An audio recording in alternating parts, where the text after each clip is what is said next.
نحمدہ و نصلی علی رسولہ الکریم اما بعد۔ میرے انتہائی واجب الاحترام بھائیو دوستو، آپ جانتے ہیں کہ جب سے ملک پاکستان وجود میں آیا، اس کا ایک دشمن ہے ازلی، اس کے ہر وقت اس کے پیدر پہ ہے اور اس کو کمزور کرنے کی ہر طرح کی وہ ناکام کوشش کرتا رہتا ہے۔ ابھی انہی دنوں کے اندر آپ کو پتہ ہے ملک پاکستان کے انڈیا کے کچھ حالات خراب ہوئے تو ہم میں سے بہت سے ساتھیوں نے ان کو مذاق سمجھا، ان پر لطیفے بنائے اور بہت سی چیزیں مذاق کے طور پر شیئر کی گروپوں کے اندر۔ سب سے پہلے تو یہ سمجھے، بخاری شریف کی روایت ہے، آپ صلی اللہ علیہ وسلم نے فرمایا ایھا الناس، اے لوگو، لا تتمنوا لقاء العدو، دشمن سے ملاقات کی تمنا نہ کرنا، یعنی جنگ کی خواہش نہ کرنا۔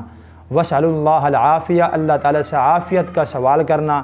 فإذا لقیتموہم، ہاں اگر ان سے ملاقات ہو جائے، آمنا سامنا ہو جائے، جنگ اگر شروع ہو جائے، فاصبروا، تو پھر صبر کرنا۔ واعلموا ان الجنۃ تحت ظلال السیوف، جان لو کہ جنت تو تلواروں کے سائے کے اندر ہے۔ پہلی بات تو یہ سمجھے، ایسے موقعوں پر سنجیدہ ہونا چاہیے، اللہ سے عافیت کی دعا مانگنی چاہیے، نہ کہ مذاق بنانا چاہیے۔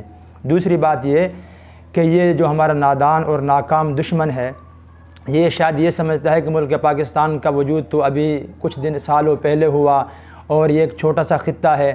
بالکل ہم ایک چھوٹے سے خطے میں رہتے ہیں، الحمدللہ ہماری جو عوام ہے وہ بہادر عوام ہے، ہماری جو افواج ہے وہ سب سے بہادر افواج ہے، ہماری ایجنسیاں بڑی قابل احترام ایجنسیاں ہیں، بڑی تیز ترار ایجنسیاں ہیں، اور ہمارا ملک پاکستان بے شک وجود میں دیر سے آیا ہے، لیکن ہماری مسلمانوں کی جو تاریخ ہے بڑی تابناک، بڑی روشن ہے، بڑی تاریخ ہماری روشن ہے۔ کہ آپ جانتے ہیں کہ محمد بن قاسم رحمہ اللہ تعالیٰ آئے تھے سندھ کے اندر، وہ ہندو تھا جس کو نیست و نابود کیا، جس کا قلع کما کیا۔ اور آپ یہ بھی جانتے ہیں مسلمانوں کی تاریخ کے بہت بڑے ہیرو ہیں محمود غزنوی رحمہ اللہ تعالیٰ، انہوں نے ان کے مندروں کو پاش کیا۔ سومناتھ کا مندر بہت بڑا مندر تھا جس کو انہوں نے تباہ و برباد کیا۔ تو یہ نادان، یہ گائے کا پیشاب پینے والے شاید یہ نہیں جانتے کہ مسلمانوں کی تاریخ بڑی تابناک ہے۔ ملک پاکستان الحمدللہ ایسے نہیں کہ بالکل ہاتھ پہ ہاتھ دھر کے بیٹھے ہوئے ہیں۔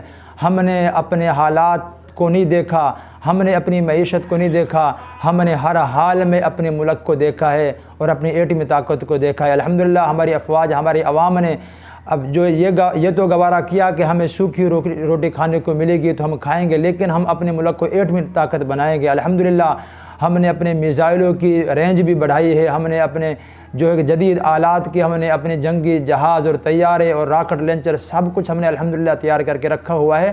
ہم خالی ہاتھ نہیں بیٹھے ہوئے، الحمدللہ ملک پاکستان پوری امت مسلمہ کی ترجمانی کرنے کے لیے تیار ہے، اور الحمدللہ ہمارے ملک کے اندر ہر دشمن کو منہ توڑنے کے لیے جواب موجود ہے۔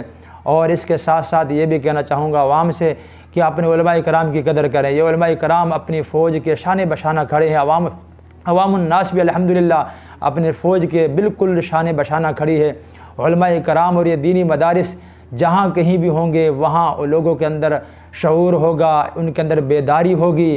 اور آپ کو پتہ ہے علماء کرام ہی تھے اس ملک کو بنانے والے اور اس ملک کی سرحدوں کی حفاظت کرنے والے اور اس ملک کو آباد کرنے والے۔ علماء کرام کی بڑی تاریخ ہے، اس ملک کے پیچھے بڑی قربانیاں دی ہیں۔